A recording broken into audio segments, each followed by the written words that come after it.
চলো আজকে দেখি কেন আমরা বলি আমার ভারত মহান। কারণ একটা মেয়ে যখন ট্রেনে হাঁসফাঁস করছে তখন প্ল্যাটফর্মে দাঁড়িয়ে যাত্রীরা হাসছে। কোনো সাহায্য করার দরকার নেই, মরলে মরবে, পরের ছেলে পরমানন্দ, আর পরের মেয়ে তো থাক, সেটা না হয় নাই বললাম।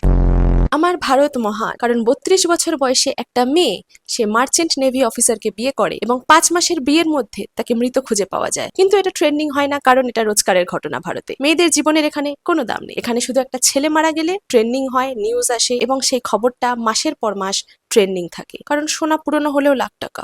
মেয়েদের জীবনে কোনো দাম আছে নাকি? আমার ভারত মহান কারণ পশ্চিমবঙ্গের হুগলি জেলায় একটা মেয়েকে সারা শরীরে ছুঁয়েছে এবং তাকে মেরেছে।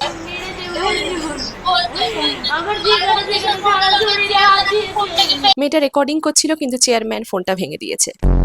আমার ভারত মহান কারণ এখানে একটা মানুষ বলছে, ওই শোনো না, তুমি মুখটা এইদিকে করো, আমি বাঁচতে চাই, বাঁচাও আমায়। কিন্তু সেখানে সব লোকেরা দাঁড়িয়ে ভিডিও করছে। ভাইরাল হতে হবে তো সোশ্যাল মিডিয়ায়, ভাইরাল হবে তবেই না টাকা আসবে। সব লোকজনকে বাঁচিয়ে কি লাভ, বরং মরে গেলে আরো ভিডিও করতে পারবো, আরো টাকা আসবে। এবং সে আলটিমেটলি মারা যায়। সাধারণ মানুষ, তার উপর আবার গরিব। জীবনের কোনো দাম আছে নাকি? আমার ভারত মহান কারণ এখানে হিরো বা হিরোইন হয় এই কারণে যাতে পরবর্তীকালে পলিটিক্স জয়েন করতে পারে। ক্ষমতার খেলা বলে কথা।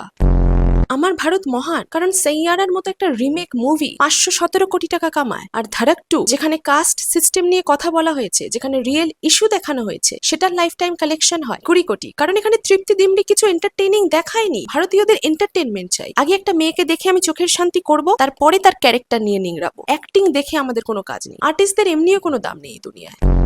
আমার ভারত মহান কারণ এখানে একজন সার্বিয়ান গাই প্রত্যেকদিন ভারতের রাস্তা পরিষ্কার করে, আর ভারতীয়রা ছবি তুলে ভাইরাল করে অবভিয়াসলি। কারণ আমরা ডিজিটাল ইউজার, ডিজিটাল ইন্ডিয়া।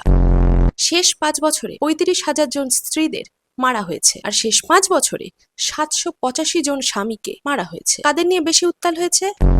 আমার ভারত মহান কারণ রেপিস্টকে ধরতে পারছে না, কিন্তু কুকুর সরাচ্ছে।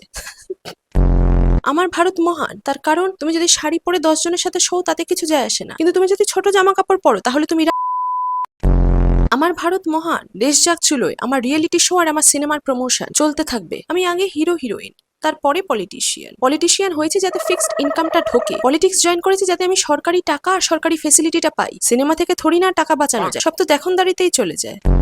আমার ভারত মহান মরে গেলে পরিবার পাবে ১০ লক্ষ, আর বেঁচে থাকলে চাকরি করার কি দরকার? মাসে মাসে ঢুকছে তো ১২০০। জাস্টিস এ জন্মে ভুলে যাও, এ জন্মে ভালো কিছু কাজ করো। পরজন্ম বলে যদি কিছু থাকে, চেষ্টা করো কিছু দেশকে ইগনোর করে ভালো দেশে জন্মাবার, যেখানে মেয়ে হয়েও গরিব হয়েও বেঁচে থাকা যায়। সার্ভাইভ করা আর বেঁচে থাকার মধ্যে পার্থক্য আছে।